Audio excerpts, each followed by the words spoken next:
Okay, ladies and gentlemen, before we get into the episode, I have to apologize in advance for something. I completely whiffed putting my outline together for the interview and just completely merged two topics for the NC State game. I talk about it with our next guest. I wanted to talk about how Maurice Morris played and also the running package for Brennan Armstrong. And somehow I fabricated an alternate reality where Maurice Morris was a running quarterback against Marshall. My mistake, totally botched it. I'm glad that it gets pointed out that I messed this up. So apologies for that in advance, but even the great Mike Duncan, host of the History of Rome and the Revolutions podcast, would make mistakes. So that just puts me in elite company. Also, I want to say one thing that I did also forget to mention about a voicemail that you will hear in the show from Drew relates to what a great interview Steve Weissman was. I forgot to mention in my response to what he had said that's true. The show is only as good as the guests, and Steve is one of the best guests. My good friend Tim texted me to tell me that he really, really, really enjoyed the episode and thought Steve brought a wealth of knowledge. So, Steve, again, I hope you come back on. Hope to run into you again soon. You're a great guest. I really enjoy having you on. Now, one thing that we talked about, and it's a little esoteric. It's something that may not come up too terribly much. Is the background of the term student athlete. We get into that a little bit, and I want to read to you some articles about the story of Ray Dennison, who really is the reason that we have the term student athlete. Okay. I want to tell you this is from the Durango Herald article that I found on him, and I looked at a bunch of other articles, and they were all generally the same and went over the same general set of facts. So I'm going to read part of this to you. Ray Dennison was playing right guard for the Fort Lewis A&M Aggies when they faced off against Trinidad Junior College on September 24, 1955. Dennison had grown up in Cortez, the son of a logger, before joining the Army. He attended Fort Lewis on the GI Bill. The football coach persuaded Dennison to join the team after providing for an on-campus job to replace his work at a gas station. A married father of three, Dennison was defending the opening kickoff return as Fort Lewis commenced Empire Junior Conference play. As Dennison went for the tackle, the ball carrier's knee slammed into Dennison's helmet. The impact fractured the top of Dennison's skull and shattered the base of his skull against the top of his spine. Dennison was taken by ambulance to the Trinidad hospital, but he soon slipped into a coma from which he would not recover. His wife was rushed from the old Fort Lewis campus to be at his bedside in Trinidad. Dennison died early on the morning of September 26, 30 hours after the on-field collision. Dennison left behind a son, Mike, age 4, and two daughters, Cindy, age 3, and Diana, 18 months. His widow, Billy Dennison, would soon launch a lawsuit that helped define the NCAA's relationship with its athletes. After Dennison died, his widow, Billy, filed a claim for death benefits with the Colorado Industrial Commission under the Workmen's Compensation Act. The commission approved the claim, and on appeal, the district court affirmed the decision. But Fort Lewis, along with the State Compensation Insurance Fund, fought the case to the Colorado Supreme Court. The court finally ruled in 1957 that Billy was not entitled to death benefits. The justice's reasoning? Football players are student athletes and not college employees. Quote, since the evidence does not disclose any contractual obligation to play football, then the employer-employee relationship does not exist, end quote, the court said. The court explained that Fort Lewis, quote, was not in the football business, period, end quote.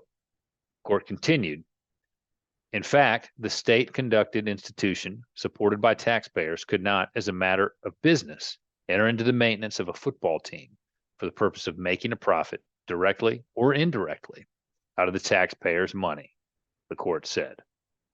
Now, there are a bunch of other articles that I would commend to you. You can just do a search on Google for Ray Dennison and student athlete. You will find some interesting things. They're summarized well in the Washington Post. also the athletic. And I want to read to you the way that I said the athletic. I meant the Atlantic. The Atlantic and a Deadspin article have very similar posts here, and I want to read to you from the one that I found on the Atlantic. It's about the term student athletes.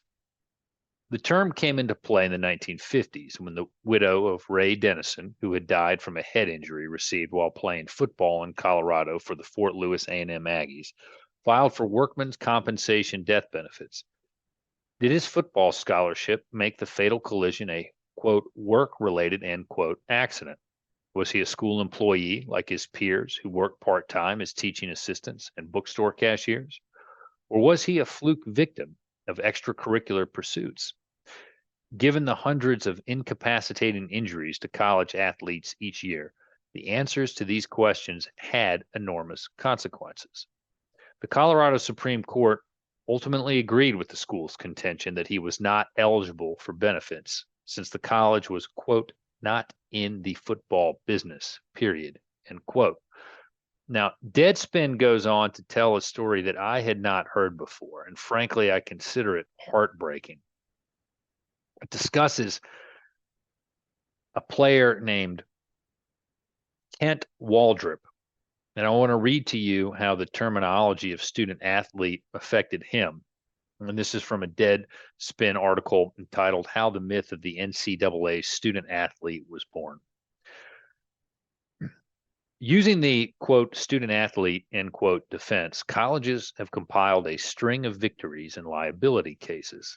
On the afternoon of October 26, 1974, the Texas Christian University Horned Frogs were playing the Alabama Crimson Tide in Birmingham, Alabama. Kent Waldrop, a TCU running back, carried the ball on a red right 28 sweep toward the Crimson Tide sideline, where he was met by a swarm of tacklers. When Waldrop regained consciousness, Bear Bryant, the storied Crimson Tide coach, was standing over his hospital bed. Quote, "It was like talking to God if you're a young football player," end quote, Waldrop recalled. Bryant, stifling emotion, exhorted him to rehab for the next season. But with his crumpled spine, Waldrop remained stashed away among paraplegics, never expected to write their names again or urinate without a catheter. After 9 months of paying his medical bills, TCU refused further coverage, and the Waldrop family coped for 4 years on dwindling charity before they tried torturous therapy outside medical protocol. Waldrop recovered slight feeling in his arms through the 1980s and learned to drive a specially rigged van. 16 seasons after his catastrophic injury, the White House honored Waldrop's team of legislative catalysts at the signing ceremony for the Americans with Disabilities Act of 1990. Throughout the 1990s, from his wheelchair, Waldrop pressed a lawsuit for workers' compensation. Alienated from TCU, he felt, paradoxically, closer to the team that had crippled him. Alabama players bestowed upon Waldrop an honorary varsity letter, and until his death in 1983, Bear Bryant kept up his solicitous calls and words of encouragement. Waldrop sat with the Bryant family at the coach's funeral and became a typically crazed Crimson Tide fan, immersed in the rhythmic shift of NCAA scandals between Alabama and its in-state rival, Auburn. Now, the story goes on, and you can figure out how it works out. Here is what the Deadspin article says. The appeals court finally rejected Waldrop's claim in June 2000, ruling that he was not an employee because he had not paid taxes on financial aid that he could have kept even if he quit football. Waldrop told me, this being the reporter, that school officials said they recruited me as a student, not an athlete, which he says was absurd. We could go on for a long time, but obviously you can tell I have no love for the term student athlete. I think it's an improper term. It's an abuse of power, and really it's time to retire it to the dustbin of history. So with that, I hope you do some research, you do some reading, you form your own conclusions, because this is just my opinion, and I hope you do take the time to research it. I think if nothing else, it will broaden your horizon. And I hope you can understand why, as you listen to this interview, I get a little upset to hear my son use the term student athlete. Anyway, enough of that for now. As always, go Duke. Welcome back, ladies and gentlemen, to the Bull City Coordinators Duke Football Coverage Podcast. You can find us anywhere you get your podcast. Please go to our website, bullcitycoordinators.com. Our DMs are open on Twitter at Duke FB Coverage. Send us an email, bullcitycoordinators at gmail.com. And of course, you can call and get onto the podcast, 540-632-0160. We have a couple of voicemails that we are going to play later to get some reaction from our next guest. Speaking of which, our next guest is a co-host of the Ovius and Giglio podcast and is one half of the Ovius and Giglio live podcasting company, if I got that right. They have a stable, which is important because we're probably going to talk about the running games at some point of the two teams that are set to play on Saturday. They have a stable of excellent programs, starting with the OG itself. Then, of course, there is Young Gun, a podcast about the Panthers and Bryce Young, which great podcast, flaming garbage of a franchise right now. Just, I don't even want to get into it. But Thielen is on my fantasy team, which is a lone bright spot for me right now with all the injuries I've been dealing with. But in addition to those two podcasts, some of you may know I'm a literature guy somewhat, and you guys probably don't know, I'm actually a big Jack London fan. So when we set this up, it triggered in my mind a line from one of my favorite Jack London novels. This next podcast is about savages, all of them, who know no law but the law of club and fang, and that is the law of the wolf. Our next guest hosts that Law of the Wolf podcast. Joe Giglio, how are you, sir? I'm feeling so much better now with that introduction. Thank you. Well, good. I'm glad that you enjoyed it. It's rough being an NC State guy. You know that, right? Mm-hmm. Not for soft people. It's not for soft people. So my friend Tim and I, when we watch Duke together, we will play old time music during commercials and halftimes, timeouts, and everything. And we had a buddy of ours, mutual friend of ours, come over a couple of weeks ago. So we had kind of a 3-piece set going. And he's from the Boone area, and he's a Duke fan. And he said, all the professor's kids, which I was, we were Duke fans. All the blue collar guys were Carolina fans. And before I could ask him, he said, and nobody was an NC State fan. I immediately thought of your podcast and the Wolfpack not being for soft people. There's no doubt about it. And as we've seen this year, I think most State fans are okay, have made peace that Duke and Carolina are really good in basketball. Man, it's a whole nother thing for them to both be good in football at the same time. Well, speaking about not being for soft people, Duke's going through a rough stretch, which we'll get into in a minute. Potential rough stretch. It's unclear how that's going to play out, but it gives State, some chance to play spoiler a lot, which we'll get into here in a little bit. So I want to talk to you, though, a little bit about one thing that you have mentioned a couple of times on your OG podcast, because my son recently referred to himself as a student athlete. And I was thinking about that concept and the absurd background of how we got to that term. And you have talked about how it's likely that college players are going to become employees at some point and get paid. And I just want to read to you, since I'm an attorney, what the general test for employment is, and then get your thoughts on that, okay? Does the employer control or have the right to control what the worker does and how the worker does his or her job? You look at who provides the tools and other supplies to perform the work that's being done and whether there's any contracts. And having litigated this in Virginia, control, including the ability to exercise control, not the exercise of it itself, is the most important part, the right to control the work. Now, with that in mind, doesn't it sound like these guys are employees of the universities? Yes. Without a law degree. Yes. Not very complicated, is it? No, it was funny. I was just talking about this on today's podcast, the OG podcast. The real problem with college sports is in professional sports, you have guys, they get drafted, they go into the professionals, they join a union, there's representation. They're looking out for not only their generation, but the next one, because in theory, they're not just there for 3 or 4 years. The problem with college sports, of course, is, Caleb, am I allowed to swear in your program? I'll edit myself if not. Oh, go ahead, man. Knock yourself Okay. out. We'll drop an E on the label. We're good to go, man. Sure. Yeah, like Caleb Williams. Of course, the problem with college is Caleb Williams or Shedeur Sanders, you're the hot shit right now, but you probably don't care what happens at Colorado in 10 years. You probably don't care what happens at USC in 10 years.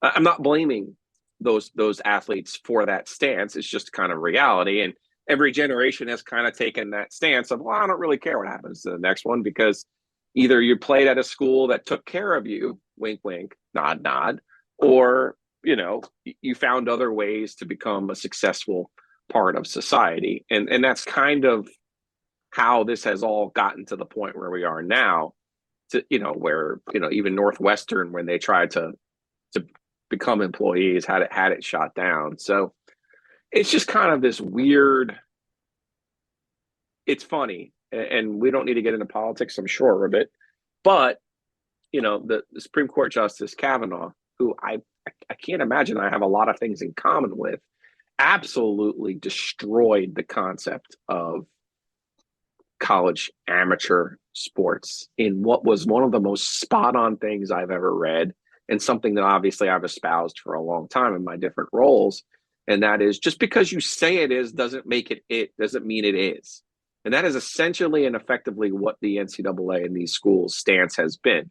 Well, we're not going to pay you or share you from the revenue that we generate because, well, we've never paid you. That's the reason. Well, no, that's not a real reason. So that part of it, I kind of get into and look at, and I just go, there's a reason every single time someone challenges the NCAA in a court of law, they lose. The NCAA loses every single time.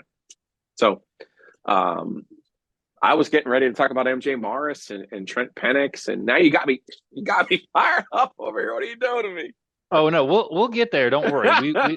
We will definitely get there. But it's interesting that this all goes back to an attempt by the NCAA or a college. I think it was one of the schools in Colorado says, well, really don't want to pay workers' compensation benefits to someone who I believe was there on a GI Bill program, dies on the field, right? Mm-hmm. And they're like, well, why would we take care of our veterans? If I'm getting that wrong, I apologize, but that's my memory of how that came about. I think it might have been Texas, but I think you're right. Like it's disgusting what the schools and the NCAA who formed the schools who formed the NCAA have done, and how they've basically created an indentured servitude. And you could sit here and argue about scholarships and room and board, but I would certainly retort that the athletes don't have a great chance to actually enjoy the educational experience that should be afforded to them. So, right. It's just kind of it's just this sham. And then, of course, you want to throw race in there too. Like, oh, look at all of the white people making money off of the labor of black people. What does that sound like to you? So, there's a lot of layers there here on a Monday morning at 11 o'clock that if we really want to get into, we can. Oh yeah. I mean, it's it's an interesting topic, and I'm bringing up the player's name was Ray Dennison. And he was the one who kind of started all this. Well, not him. It was his spouse who started all this process. The widow. Mm-hmm. Yeah. And that's how we got to this point. And I just don't see. Okay, yeah, it was Fort Lewis A&M, and he died on the field in the 50s. Mm-hmm. And that's how we get to this point of where we are now. And to your point about not enjoying the experience of being a student or really being able to take advantage of it, there was that joke thing that went out. I think hope it was a joke with Duke and Riley Leonard and turning in your paper late and all that stuff. After winning against Clemson. And, I was thinking to myself, as you watch all the stuff that they have to do aside from playing football and going to class and all the promotional videos and all that stuff, I just don't know how you could possibly argue that they're not your employees and that they should not be treated as such. they sign letters of intent, right? I mean, it doesn't make sense to me. No, and then you get into the hours that they put in, and then that's when it really comes to a head of all the time. So Yeah, I hope. I don't think anybody at my son's high school listens to this, but I'm getting ready to send an email to the athletic director because they have a JV soccer program for the first time this year. Mhm. It's a small private school, so they have the kids who are on the JV team also on the varsity team. So you're basically playing like 4 games a week.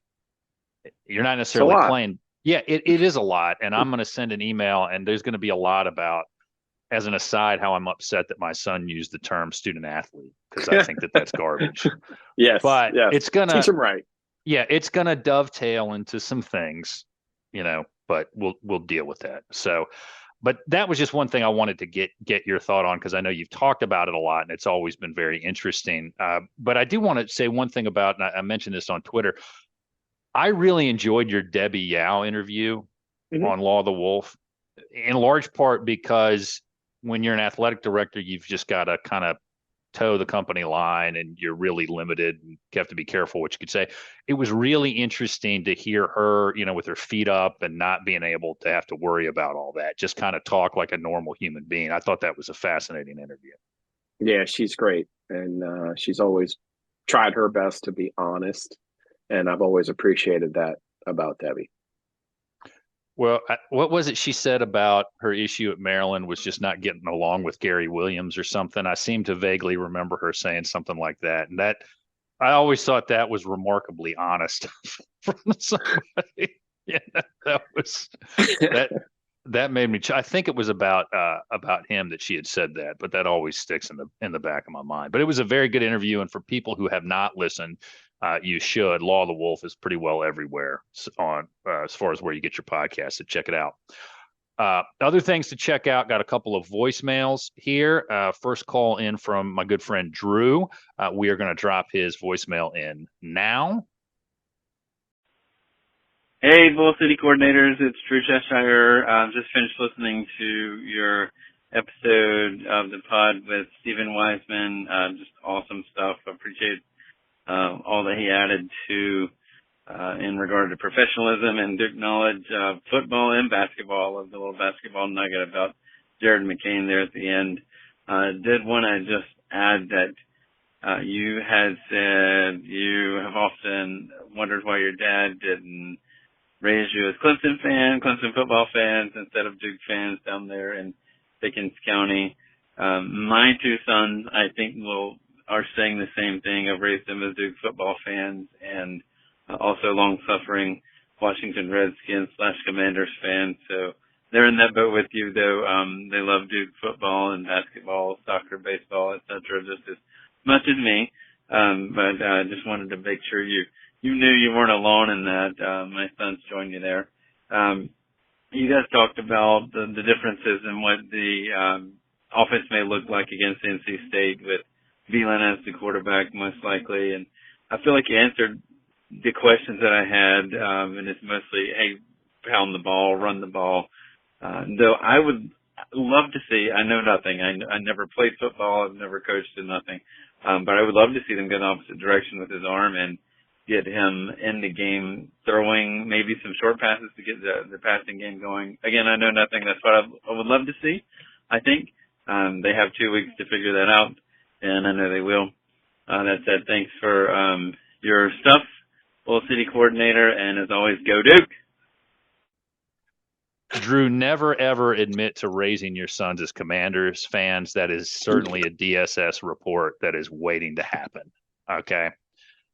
Not cool. I do like your idea of Beelan throwing the ball a lot. We'll have to see where he is, I think, and Joe and I can talk about this a little bit more. There's probably going to be a lot of loading the box by both teams, but we'll get to that. Now, our next voicemail is from my son, Mac. We have a This Week in Sports update on the Ohio Bobcats. For those of you who may remember, that's where my wife's getting her master's degree from. And for some reason, he also drops in something about Chelsea in the Premier League. So let's listen to that now. The Ohio Bobcats, pretty impressive win against Kent State. I'm telling you, they're I think 5-1. They're gonna win the championship. or Champions League or whatever. But see, also Chelsea won today. They're the top scoring team in October for the Premier League, so that's pretty cool. Yeah. Thank you, Mac. You were locked in as usual, and I could tell probably looking at the computer or your phone to get Ohio's current 5-1 record confirmed before you drop the voicemail. So now our next voicemail is from Dan, who is an NC State guy. And he sent this in prior to Miami blowing it against the Yellow Jackets. So he may want to retract his statement about Miami still having a shot to go to win the ACC Championship. But let's listen to Dan's other comments now, and then we'll get Joe's reaction to them. Bird, this is Dan Kinchlow. Questions for you, and some thoughts first. So as I see it, there are 5 teams that have legitimate shots at the ACC Championship. Louisville, Florida State, Carolina, Duke, and Miami. But Louisville barely beat State. Florida State barely beat Clemson and barely beat Boston College. Carolina barely beat App. Duke barely lost to Notre Dame, and without some Sam Hartman last-minute heroics, would not have lost. The 4th and 16 scamper's crazy. And Miami's really the only team that has blown out their opponents and had convincing wins. So my question is this. What do you think it's going to take for Duke to walk away from this season with an ACC championship? Thanks, man. I'll listen for the answer. All right. So quickly, he wants to know, what is Duke going to have to do to play for the ACC title? My initial thoughts are Beelan is going to have to do a lot more than just keep the team afloat. And Joe, what are your thoughts on that? And then who do you think has a legitimate shot left to go to Charlotte if it's still there and play for the title this year? Yeah, I expect Florida State to go 8-0. And then you have UNC, Louisville, and Duke, which, look at that. They have one common opponent, UNC, Louisville, and Duke. That's NC State. So it's going to be very important to take care of business. They have 2, actually. Pitt, who's terrible, and NC State. So, and Virginia. Look at that. They play some really bad teams. So I think ultimately the UNC, Louisville, and Duke will take care of business where they need to. It's going to be interesting. Duke does get Louisville, and that feels like a game that's going to be awfully important. Obviously, the Duke-Carolina game is shaping up. Carolina, to me, the Georgia Tech game, believe it or not, Georgia Tech's a team that's beaten them in the last 2 years. That's down there in Atlanta where bad things have traditionally happened to Carolina. So I'm interested to see what happens there. But I think those 4 teams, it's impossible for me to be more impressed with what Duke has done so far. And I'm not in the camp. I think Riley Leonard's really good. And I enjoy the way that he plays. I think he's a great story. I don't think losing him is the end of the world for Duke, particularly with this open date. And this is going to be an interesting game to me because I remember during the pandemic going to the State Duke game, mostly empty Carter Finley Stadium. And these 2 teams did not like each other, at all. And I could not understand why 2 teams who hadn't played in 7 years gave 2 shits about each other. But they did. I mean, both sides were just fired up. And then, of course, it was a cheap shot. The Duke's hit on Devin Leary was a cheap shot, broke the kid's leg.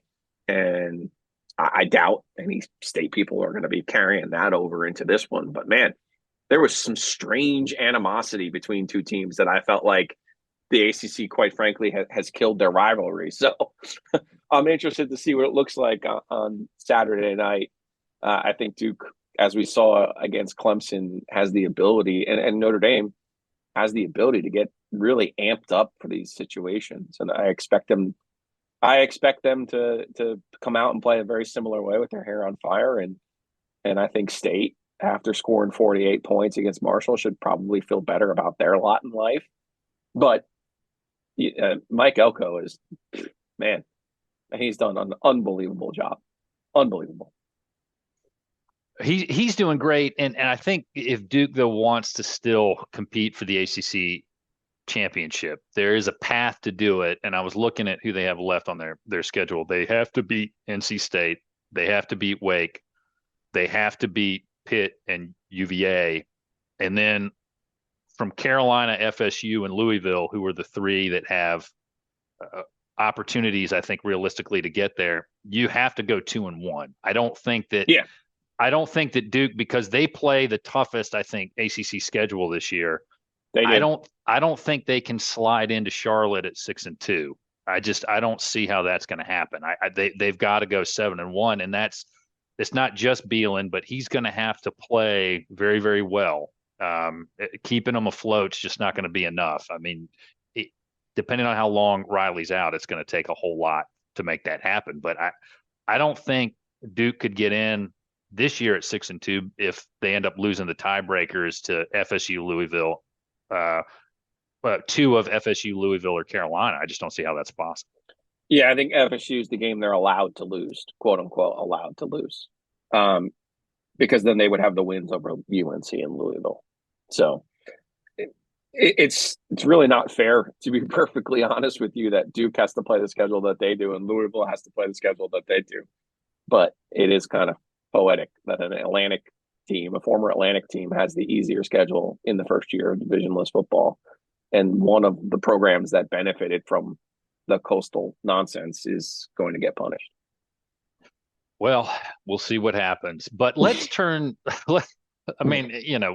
let's turn to this game specifically. I watched a lot of the Marshall game, and Morris started off kind of clunky. The early pick I didn't think was his fault, but then he really seemed to settle down, and he ran a couple of times when it was there, kind of to go back to your guy Russ Wilson. Ran when he had to, but started doing a lot better. Did you watch the same state game I did? Well, they put up a lot of points, right? No, he didn't run at all. No, I thought he ran at least once. Did I miss that? He did not run. He did not have any positive yardage running the football. All right. Well, and that was actually one of my big takeaways was here's a guy last year who all he wanted to do was run. That was actually my primary takeaway from MJ Morris. Was it seemed like sitting and watching really did him a lot of good because he wanted to play quarterback and not just be like this outstanding high school athlete who was thrown into an ACC cauldron and then just decided, the best thing I can do is run the football. So that was my number one takeaway from this football game. I'm sorry. He wanted to play quarterback.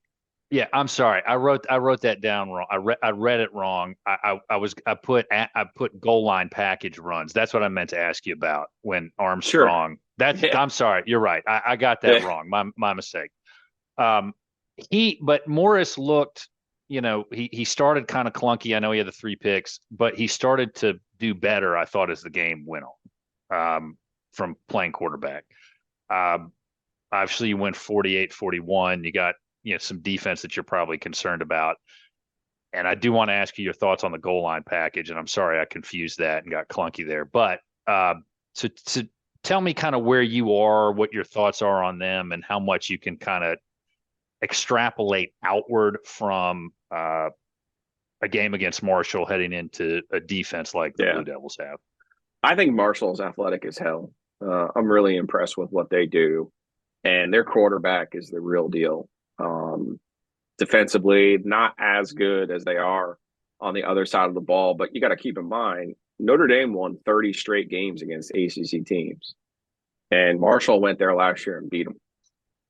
So this is not, and Marshall beat Virginia Tech this year too. Like, this is not a team that was like in Raleigh on Saturday, like scared or like, hey, what are we doing here? No, they were there to win the football game. They were coached to win the football game. They had the talent to win the football game. So that part of it is impressive. You said State's defense. I was actually impressed with State's defense because they had 14 points that they scored that were by Marshall's offense. By Marshall's defense. So the NC State's defense really only gave up 28 points, which to me is not a lot in college football. So I look at it and I just kind of like, the encouraging thing for State has been for all of these years, it's been for this season in particular, it's been Peyton Wilson doing everything and not really getting a whole lot of help. And now they're actually have a chance. You're seeing more guys make plays, so that's really good. That's what I took out of it from the defensive side. Yeah, and I'm just curious, kind of, there were a lot of turnovers, so that's going to put more pressure on the defense. They're going to have to be on the field potentially more generally, but the points may be a little bit different. Peyton Wilson is really, really good. I mean, just all over the field. He's amazing. As Blue Devil fans, who else should we be worried about defensively for the Wolfpack? I don't know if worried is the right term. I thought it was encouraging for State that Davin Van and Robert Kennedy played better and made some plays that impacted the game. Red Hibbler up front was another guy getting some pressure. Brandon Cleveland. I think those are all good things for State because really has been the Peyton Wilson show. But defensively, yeah, their secondary can definitely be had, and they've gotten they get a little sloppy in terms of losing assignments, and I think that was a big problem early in the year, particularly Notre Dame and the UConn game. Do you think that was more a reflection of? Well, I mean, the Notre Dame game was just crazy with all the weather delays and all that. Do you think that maybe is more of a reflection of kind of the offensive struggles that they were having and trying to do too much, or is that something that's they just have guys just kind of zone out on, or what are your thoughts on that? Yeah, that can be part of it. I think that's in play. But I think ultimately, they're not that talented. I mean, I look at their roster and I see a lot of replacement level and average type players. Okay. Now to ask you the thing that I meant to ask you about and botched horribly. Again, apologies. The goal line. 1 second. Yeah, go ahead. 1 second. Okay, so technical issues resolved. Now, the thing that I botched, and again, sorry for that, was I meant to ask you about the Armstrong package of running, which we saw towards the goal line on one series, and I included that with MJ Morris. Do you think that we're going to see that continue, or is that just something to try to keep Duke off balance? My initial thought is you're just trying to kind of screw with the Blue Devils some. I think they have a package for Brennan Armstrong, who, when you look at the first 5 games, was their best running back. So I think it makes sense, as I was talking to you about the roster, I think that's their biggest issue is a lack of talent on the roster. So if you have a guy who can help you, why not use them? My issue, as I talked about, it's funny, I just finished reporting. My issue was that's a package that you should have ready and not scramble and not come in and be looking for an extra offensive lineman or the wrong running back or run the wrong way. Those are 5 plays that you should be able to run in your sleep. So it'll be interesting to see if they go back to that. Certainly on the road, Peyton Wilson's comments about booing Brennan Armstrong. I don't necessarily think they were booing Brennan Armstrong. I think they were booing Dave Doran. But obviously there was a visceral reaction in the stadium on Saturday when Brennan came into the game. And then the inverse of that was when MJ checked back in on 3rd down, there was a big cheer in the stadium. And, Brennan Armstrong's got an NIL deal, and I get that there's a whole nother level to this. And if you want to be paid like a pro, then you should be treated like a pro. But I kind of sort of thought the reaction was aimed at the coaching staff and not the player itself. But I don't disagree with the idea of having a player who could help you and using that player.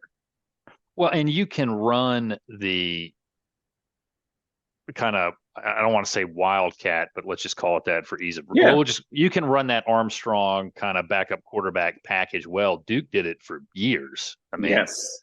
Brandon Connett, yes. Yeah. I mean, they had tons of guys who could come in and do it. Sirk did it. He was very good at it. I mean, it's something that certainly can be done. But to your point, you have to be ready to do it, right? Yes. And I can sense the kind of the frustration from the State people. I mean, you've talked about it a lot with the where is MJ Morris, or MJ Morris is missing stuff that's gone up on campus. And the Armstrong thing just was not working. I mean, he looked he was trying to do too lost. much. Yeah, he was trying to do way too much. He did not look comfortable at all. I mean, not at all. So yeah, and I don't disagree with the premise of bringing him in. I've said all along that NC State and the Carolina Panthers have been living parallel seasons here and off seasons and seasons. I don't disagree with what they tried to do with Brennan. I just obviously it wasn't working, and they have the luxury of solving that with MJ Morris, whereas the Panthers are stuck with Bryce Young.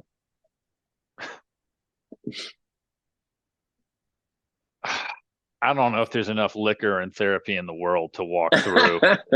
I mean, I honestly, you know, I do have a question for you about Frank Reich. I'll just go ahead and ask it now, and then we'll come back to the matchup. Okay. So we can put aside whether the draft choice was right. I don't think we'll know really till year 2, just because generally you see quarterbacks improve from year 1 to year 2. And sometimes they sit out for a year and they come in year 2 or year 3, they play great, fine, whatever. Okay. So I'm just kind of writing this year off in my head. However, you guys play a lot of clips of Frank Reich speaking. And here is my concern after listening to a lot of those is when my clients are getting deposed, I say there's a lot of downtime. You do not want to fill that downtime. You do not want to be a gap filler is what I call it. Okay. Don't fill the gaps. Just let the silence happen. Frank Reich, people don't see my facial expressions. Frank Reich is a gap filler. He talks, I think, too much. And where I started to kind of lose my patience, it's with him. And I know it's early. So, okay. But when you say, well, we had to call a timeout because the play that we had could only go to Thielen, and Thielen wasn't in the game, and I didn't realize that. I just kind of said to myself, man, you don't have to be the offensive coordinator. You don't have to be the one calling the plays, but you took that job on. And I was thinking about how other coaches, for example, Bill Belichick would just say, we didn't like the personnel. We called a timeout. Done. Right. Yeah. I mean, Reich saying that is not helpful, right? Yeah. No, I know. I am I don't know what they do. It's going to be interesting because he gave Rule all that time when he really shouldn't have. Tepper, I'm saying. So it'll be interesting. And I think Frank is 62 years old and has his own ways. And again, I don't disagree with the premise of what they tried to do. But Shane Steichen was out there for them, and they decided not to go with the young assistant. So we'll see ultimately how this plays out for the Panthers. Okay. All right. I don't, listening to Frank Reich, he does not seem like the guy you want coaching your team. Is that fair? If the struggle is real, I think yes. I like the way that you phrase that. That's a t-shirt there. That's your next t-shirt. Okay. Let's switch back to the matchup. Duke, let's get into the matchup. Duke, NC State. Who are you concerned about, or what parts of the game are you concerned about as these two teams match up with one another?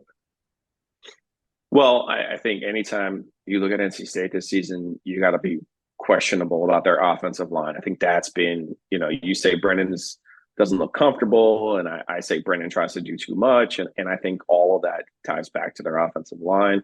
They've had injuries there that have really hurt them.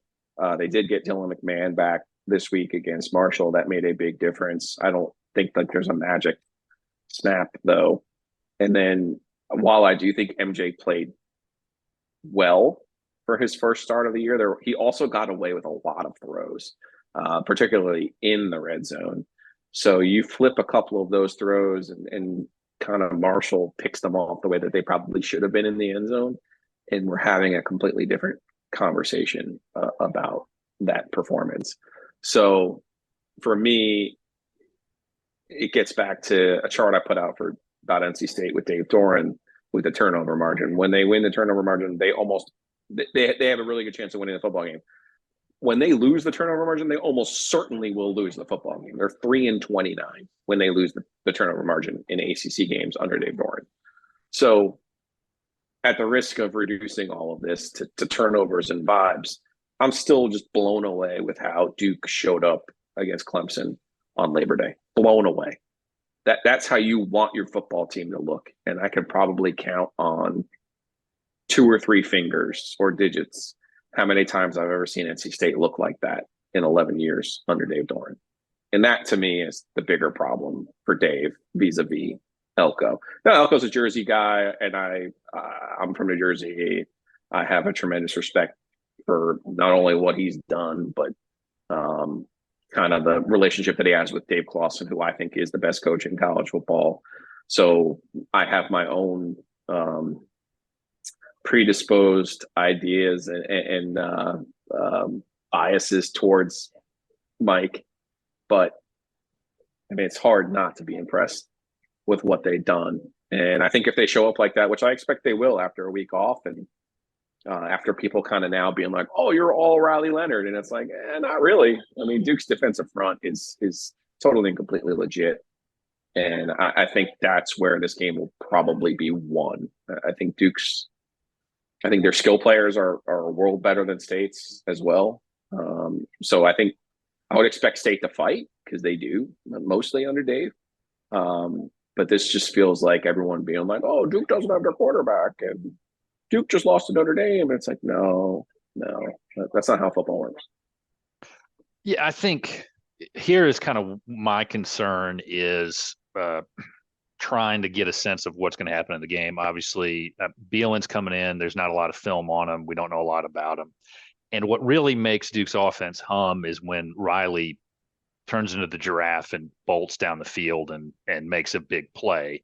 But, they've got guys like Calhoun, Jordan Moore, if we can get Dalmolin to tight end the ball more, and Graham Barton should be back, which will help the O-line, which was really not looking great the first half against Notre Dame. They settled down the second half, were fantastic. That should be helpful. But I think Duke's defense, and this is to your point about how Elko has them coached up and ready to play, that's a good group of 11 guys that they put on the field at any time defensively. Their linebackers have been much better than I thought coming into this season. The secondary, you got Chandler Rivers, you got Blades. I think the guy from Texas A&M, whose last name I always forget, and I apologize for that. There's guys there, and then they've got a bunch of guys on the D-line that are going to cause problems. So I think, to your point about does it come down to the lines? I think so. Pretty much every game comes down to the line. I think Duke should be able to control with the defensive line pretty well and should be able to hang around while Bielen gets adjusted and gets used to, here's my main concern about the game, and I'd like to get your thoughts on this, is I would not want to break a new quarterback in against Peyton Wilson and then Florida State for the first 2 weeks. Right. Those are two things that concern me because, I mean, Peyton Wilson is just phenomenal. And so that's kind of where I'm concerned is we've got to see how Bielen's going to hold up against a guy like Peyton Wilson. And Dave Doran is a very good coach. So he's going to have his guys prepped and ready to go. But I'm just curious what your thoughts are on that. Yeah, and I think this is probably a similar situation to what I was just saying about Brennan Armstrong. I think with Bielen, you're going to go, hey, here's what we want to do. Let's limit this thing. I want you to be comfortable. Tell me, the 6, 7, or 8 plays that you like. We can design some wrinkles off of those plays. But basically, you want to give him what he's good at and give him a chance to be good at what he's good at and not be like, here's, 30, 40 plays. And quite frankly, I think Kevin Johns, I thought he was going to get the job after last year. I'd be surprised if he doesn't get one after this year too. I cannot be more impressed with what Duke has done in 1.5 seasons under Mike Elko. I mean, it's impossible. And you got to remember, I've been in the Triangle for 25 years. I covered some really bad Duke teams. So that's kind of always going to be my baseline is the Carl Franks, Ted Roof years. And even before that, where, in the 90s, you're like, what is Duke football supposed to be? And it's just kind of remarkable when Cut had his success, Fred Goldsmith had his success. I think there's always going to be like, well, wait a second, how the hell did they do that? And the craziest thing for me with Elko is you mentioned Blades, but mostly these are guys that he's just inherited. Like that's the craziest thing about that. And if you really want to blow your mind, and I've made this point previously on the podcast, David Cutcliffe's one of the best X and O coaches in college football history. So how in the world do you coach up a guy's who's known for coaching people up? Like that's kind of bonkers if you think about it. That he's come in and taken the same players that this guy who couldn't coach him up and coached up the coacher upper. Like that's crazy to think about. And a lot of Duke fans and your listeners will get mad at me on social media because I find it impossible to believe that Mike Elko is going to be the football coach at Duke for, like, if we talk in 2 years and Mike Elko is the coach at Duke, something went horribly wrong for Mike Elko. Well, we could have a long conversation about what Elko's done differently than Cutcliffe did towards the end. Yeah, I think at the end, there's some issues there. Yeah, I get that. Yeah, well, conditioning was the main one. Also, locker room dynamics and program management dynamics, and not changing your offense for however many years. I mean, the jump pass is really about all we need to say about that. I mean, that, geez. And I'm not trying to take anything away from Elko, but if Elko could become like I'm amazed that Clawson's still at Wake Forest. I mean, it amazes me every year. But Elko might want to turn into a lifer. He might just say, what, this is a good place, and coach, I think you should. I think it's just stay. So that's me. I'm a little biased. But I think you should stay. I mean, right? To your point, I mean, I grew up. You're what, 48? 48, right? yeah.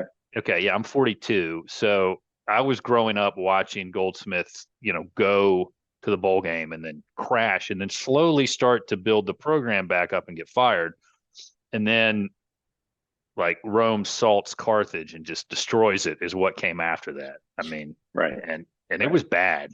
And, actually you have said something on your podcast that I've been saying for about a year, which is Tony Elliott is doing a Carl Franks impersonation in Charlottesville. It's not good. No, that's not. That's where the program, it was bad. And it took Cutcliffe a long time to, took him 4 or 5 years to turn it around. But Elko's doing a great job. And, under Elko, they're always going to be in the game, right? They're going to be competitive and they're going to be in the game. And even when they were playing awful that first half offensively against Notre Dame, it was a close one. I mean, so with Beelan in there, I think if they keep things simple, keep it simple, stupid, like we say in the legal field and other fields, that should be that should give us a chance to win. So let's go with your prediction, Joe. Who you got? Who do you think is going to win on Saturday? 8 p.m. Wallace Wade. I'll be there. Group of us. Go. I think you'll be happy. I think Duke wins the game. I think it's probably. It won't be 48-41. Let's say Duke's kicker is terrible. Am I remembering this correctly? Okay. The struggle, there have been some struggles this year. Okay. So he's, I think, 5. Steve Weissman, who Drew mentioned in his voicemail, had been on last week. You have him on. He's great. Great guy. Great stuff there. And he and I talked about that. I think the kicker is either 5 of 8 or 5 of 9. Missed 2 against Notre Dame that you don't want to see him miss because of how close they were. He's had another miss this year. He's, better from distance than he is close range this year. So I'll go 21-10. I'll go 21-10. Duke wins. All right. You're taking Duke 21-10. Okay. I'm going to go with Duke as well. I'm going to take them 24-20. Ooh. And here's why. It may take Beelan, like Morris against Marshall. It took him a little bit to kind of find a groove there a little bit. And I think part of what we're going to be able to do is how much we're going to be able to contain Concepcion, who we haven't talked about yet, but if you guys lose that guy, get all the NIL money in the world. He's good. I mean, he is. Yeah. He is really good. That'll be an interesting one in this offseason for sure. Yeah, he is really good. But I think it may take a little bit. From what Steve told me last week, Beelan has really progressed. They feel confident about him. And to your point, if they can kind of simplify the game for him, it should go well. So I'm going to take him 24-20. Elko plays a lot of close games. His teams play a lot of close games. We have a couple of guest picks. Got to read this one from Brian at Duke Blogger. Check him out, dukeblogger.com. He messaged me to say, I definitely think Duke wins, also 24-20. I don't think the score gets much higher, as I expect Duke to utilize a ball control, not putting the backup QB in a lot of throwing situations, and I think the D steps up. Brian, I agree with you. Boy, do I hope that you're right. Check out his work, dukeblogger.com. He's on Twitter and I think every other social media site at Duke Blogger. And now, of course, we got to check in. Joe, I'm sure you're busy, so you probably don't religiously listen to a Duke football podcast. Why would you? We got to check in with my dad to get the pulse from Richlandia, which is what I call his every year he picks Duke to go 10-2, practically every year. All right, so let's check in with Dad's voicemail now. Well, hello again, everybody. This is Ben's dad checking in from Richlandia. Thought I'd give you a little preview of the Wolfpack. State is averaging 148.5 yards a game on the ground while giving up 97 yards per game on the ground. They average 206 through the air, completing 57% of their passes, but they've given up 241 yards per game through the air. They've scored 24 points after turnovers, but given up 31 after their own turnovers. They've thrown 9 interceptions, but they've picked off 7. They fumbled 4 times, losing 1, while recovering 7 of the opponent's fumbles. They punted an average of 42.5 yards per kick. They've committed 38 penalties for 325 yards and have averaged 30 minutes and 38 seconds in time of possession thus far. They convert on third down at a rate of 43% while holding opponents to 29%. They're 3 out of 5 on fourth down, and their opponents are 4 out of 9. The second quarter has been their best scoring quarter so far this season, and the fourth quarter their worst. Armstrong, the quarterback who was benched against Marshall, is actually their leading rusher, with Allen and Mims their leading running backs in terms of rushing yardage. Concepcion, the real danger guy, is their leading target through the air with 31 catches and 4 TDs.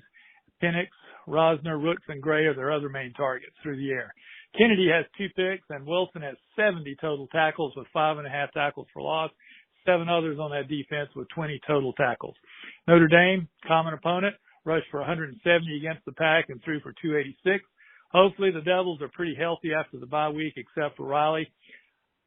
Need to play with focus, minimize mistakes, continue our excellent special teams play, and run the ball well early to give Riley's backup a chance to get comfortable throwing the ball. I suspect having to wait 2 weeks to get the bitter taste of that Irish loss out of their mouths will result in an inspired performance in front of the home crowd. It's been a long time since we've played the Pack. Looking forward to this one. And I may have to revise my preseason prediction after the Blue Devils defeat NC State 24-14. Let's go, Duke. So, Joe, we've covered a lot. We blasted the NCAA a little bit, put them on notice about the garbage student athlete stuff. You brought up Lummy Young's hit on your quarterback in 2020. We talked about where State is. We've talked about the Wolfpack as a whole. We've talked about where the Blue Devils are. We've talked about the matchup. You've been very kind to take some time out of your day to come on this podcast. And I know you're busy. I know you guys got a lot going on. You had a golf tournament recently. Friday. How did that go?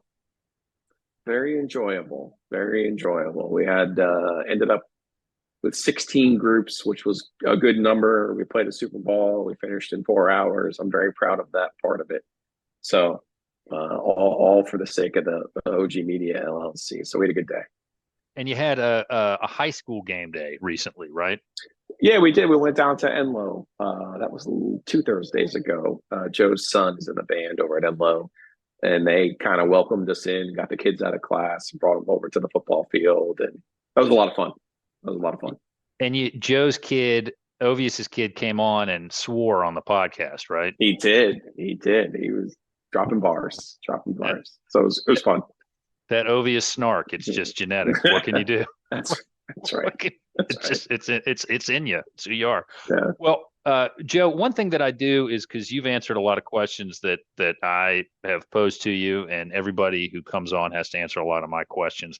I want to give you a chance to have an open mic and talk about whatever you want to talk about. So I'm going to give you the floor. It's yours, and go ahead and tell us whatever you want to talk to us about. Well, I hope everyone follows the OG on Apple, Spotify, Google, you name it, or YouTube, OG Triangle Media. But I'm going to be perfectly honest with you. We have an interview with Mike Elko in about 15 minutes. So I'm going to wrap up with you and get ready for that, and try to get my brain right and get the right questions right for Mike Elko. Well, ask him about how Todd Polino, the kicker, is doing, and see what you can pry from him about Beelan. But I will say about Elko, he's real good at controlling the media narrative. So he's, you'll have a harder time, I think, getting him to slip up than you might with Frank Reich. Perfect. I love it. All right. Well, Joe, thank you so much for coming on. I really appreciate it. Good luck with the interview with Coach Elko. Hope it goes well. Guys, you can follow us anywhere you get your podcasts. Follow us on Twitter at DukeFB Coverage. Go to our website, bullcitycoordinators.com. And as always, go Duke.